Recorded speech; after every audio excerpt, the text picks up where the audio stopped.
السلام عليكم ورحمة الله تعالى وبركاته. halkan waa telefishinka danan ku soo dhawaada warkii oo kooban.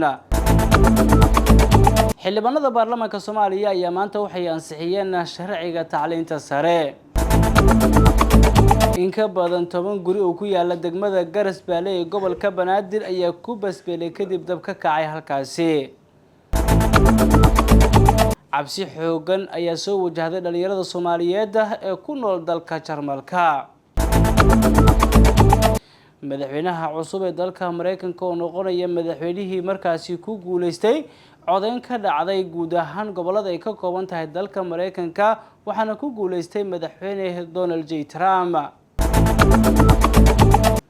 saaxiibayaal intaas waxay hayeen qodobadii ugu door korona ku soo dhawaada warkaasi oo faahfaahsan caawan waxa idin akhrin doona anigoo Cabdulqaadir Sheekh Cabdullaahi Maxamed Duceysane. xildhibaanada baarlamaanka Soomaaliya ayaa maanta waxay ansixiyeen sharciga tacliinta sare. wasiirka wasaaradda waxbarashada iyo mas'uuliyiin ka tirsan wasaaradda waxbarashada hidaha iyo tacliinta sare ayaa ku sugnaa xarunta Villa Hargeysa oo halka ay ku shiraan xildhibaanada baarlamaanka Soomaaliya. xildhibaanada baarlamaanka Soomaaliya dood dheer kadib waxa ay markaasi meel mariyeen sharciga tacliinta sare. haddaba mas'uuliyiinta wasaaradda waxbarashada ayaa u mahadceliyay xildhibaanada baarlamaanka Soomaaliya ansixiyeen sharciga tacliinta sare. khudbad ma ahayn inaan idin mahadceliyo dadaalka weyn ee aad sameyseen iyo guddiga dadaalka uu sameeyay iyo guddoonka sharafta leh aad iyo aad u mahadsantihiin.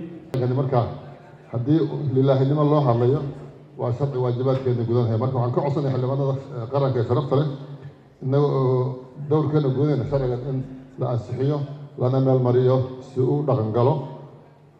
qaybaha kale oo tacliinta sare iyo jaamacadaha kuwa gaarka loo leeyahay iyo kuwa dowladdana waxaan hubaa sharcigani marka uu meel maro inuu noqon doono mid nacfigiisu iyo wanaagiisu uu u soo noqon doono midii loo baahnaa.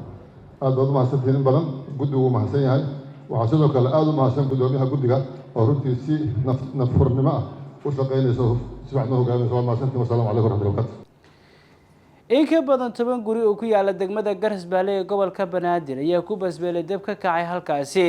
qaar ka mid ah shacabka ku dhaqan degmada Garas Baale ayaa qeeladaan muujiyay iyagoo tilmaamay in cabasho ka yihiin shirkadaha gaarka loo leeyahay iyagoo tilmaamay in arrinkan haddii aan waxba laga qabanin ay suurtagal tahay in ay isa soo tarto iyagoo tilmaamay in loo baahan yahay in dowladda federaalka Soomaaliya iyo maamulka gobolka Banaadir ay soo farageliyaan dabka inta badan ka kaca xaafadaha magaalada Muqdisho iyo guud ahaanba deegaanada gobolka Banaadir.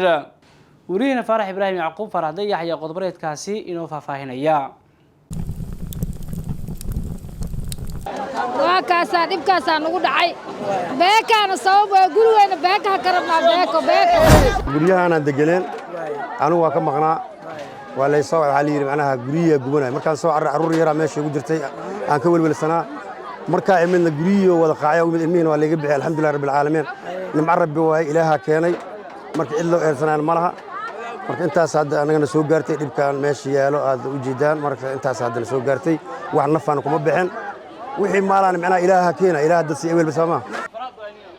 فرح إبراهيم يعقوب تيفيق دانان حافظ حوش جرس بالي mahadsanid Farax. cabasho xoogan ay markaasi muujinayaan dhalinyarada ku dhaqan dalka Jarmalka xilli cabsi ballaaran ay soo wajahday. Xuseen Sigana ayaa faahfaahinaya. madaxweynaha Soomaaliya mudane Xasan Sheekh Maxamuud oo isna soo hadal qaaday arrinta qaxootiga ayaa meesha ka saaray cabsida ay qabaan muwaadiniinta Soomaaliyeed ee ku nool Jarmalka wuxuuna sheegay in dawladdiisu daneynayso in dadka Soomaaliyeed ee qaxootiga ah ay helaan xuquuqda caalamiga ah ee ay ku leeyihiin shuruucda magangeliyo doonka isagoo cadeeyay inaysan jirin baahi loo qabo dib u celin qasab ah balse qofkii si sharci ah u lumiya xuquuqda magangeliyada ee iskiis u doonaya inuu dib u soo guriyo noqdo ay markasta u furan tahay inuu dalkiisa iyo dadkiisa ku soo laabto. Xasan Sheekh ayaa sidoo kale bogaadiyay kaalinta Jarmalka ee soo dhaweynta iyo fursad siinta qaxootiga Soomaaliyeed maadaama ay qaabileen Soomaali badan. mahadsanid Xuseen Sigane.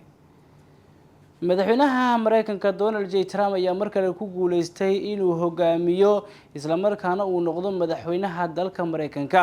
wariyaheenna Hani Maxamed Cabdi ayaa qodobkan inoo soo koobaysa.